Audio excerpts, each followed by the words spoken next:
The sun was setting behind the barbed wire, casting long shadows over the military compound. A woman in combat gear with battle-worn eyes stood alone by a Barrett .50, her hands steady but her mind 1,000 miles away. Then, the SEAL commander approached, his voice harsh, but his gaze soft. "You're just cleaning a gun," he said, but he had no idea who she really was or what she was truly hiding. The sun dipped beneath the horizon, casting a blood-red glow over the military compound. The air was thick with dust, clinging to the worn concrete, the smell of oil and metal drifting lazily in the fading light. Soldiers shuffled around, their movements mechanical, their eyes trained on the ground. But at the far end of the base, in the corner of the firing range, stood a woman alone.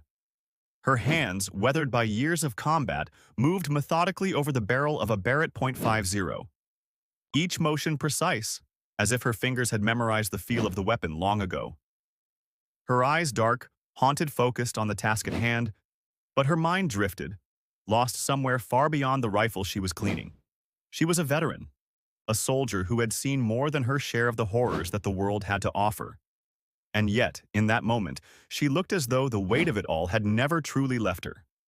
She could feel the eyes of the others around her, but none dared approach. They had heard the rumors, they knew her reputation, and they knew better than to get too close. As she finished her task, a sharp voice broke through the silence, snapping her back to the present. "Just cleaning a gun, huh?" The SEAL commander stood before her, his posture rigid, his eyes cold. "That's all you do these days?"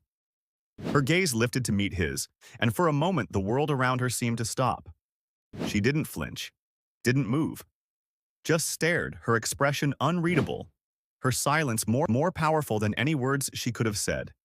But there was something in his tone, a hint of arrogance, a trace of judgment that hit her harder than any bullet ever could.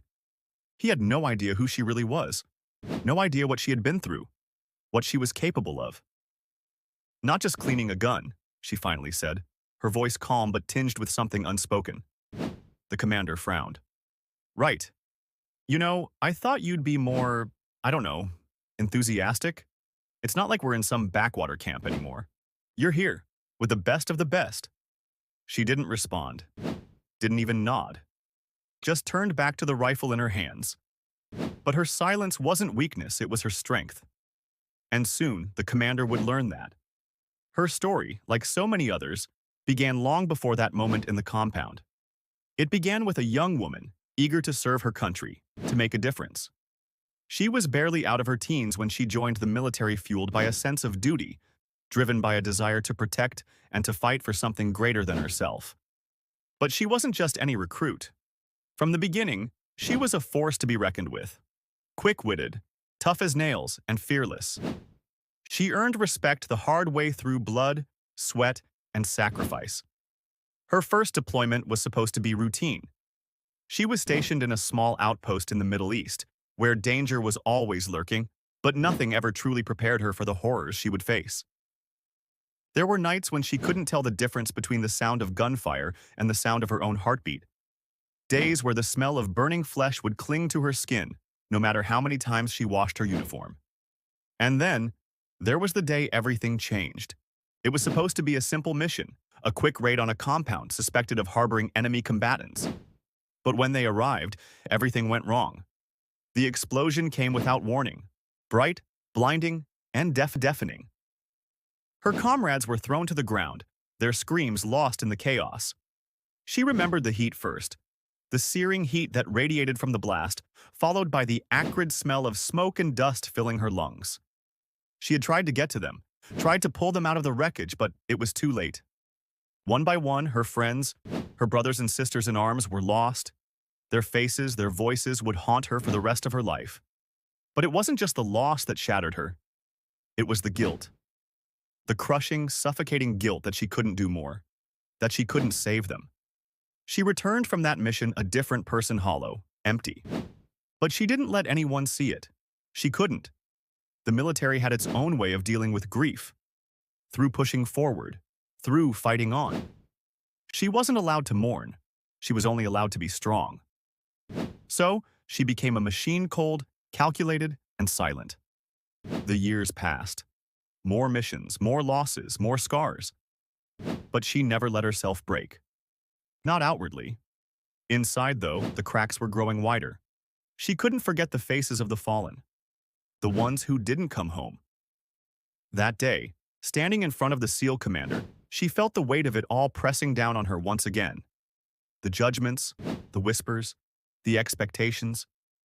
But there was something he didn't know, something no one knew. She wasn't just a soldier. She wasn't just a woman cleaning a weapon. She was a force in her own right, a force that had learned to survive when the world told her to give up. And though the commander couldn't see it yet, he was about to learn that her silence was the most dangerous thing about her. The days that followed were tense, charged with a quiet electricity. The commander kept his distance, but there was something unsettling in the way he watched her. It was as if he was waiting for her to crack, waiting for her to show weakness. But she didn't.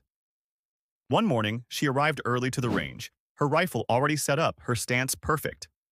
She was focused, so much so that she didn't even notice the group of soldiers watching her from a distance. They knew her reputation, knew that she had been through hell and back. And though they'd never admit it, they respected her more than anyone else on the base. But respect wasn't enough. Not when there was a commander out there who saw her as just another soldier, just another pawn in the game. And so, it happened. The commander's words, laced with derision, cut through the air. "Thought you'd be better than this," he said, his tone sharp, condescending. But this time, she didn't flinch, didn't even react. Instead, she raised the Barrett .50, her fingers curling around the trigger. She wasn't aiming at anything, just a steady, controlled movement. But there was something about the way she held herself, about the calm precision in her actions, that made the commander pause. For the first time, he saw it. Saw the woman she had become. Not the soldier, not the weapon, but the person who had carried more weight than anyone could ever know. And in that moment, he understood. He understood that she wasn't just maintaining a Barrett .50. She was maintaining herself, her honor, her dignity, her silent strength. The weeks that followed were quiet. The commander, now aware of the silent power she held, showed her the respect she deserved. The soldiers, too, began to recognize her not just as a veteran, but as a leader, someone who had fought not only on the battlefield, but in the quiet corners of her own soul.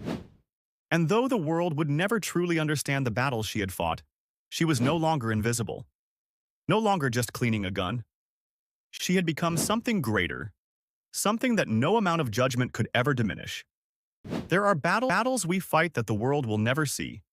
The quiet wars, the silent victories, the scars that we carry alone.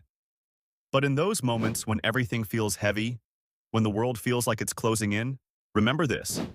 Silent strength is its own form of power. If you've ever faced a battle like that, if you've ever fought to keep going when no one was watching, leave a comment below.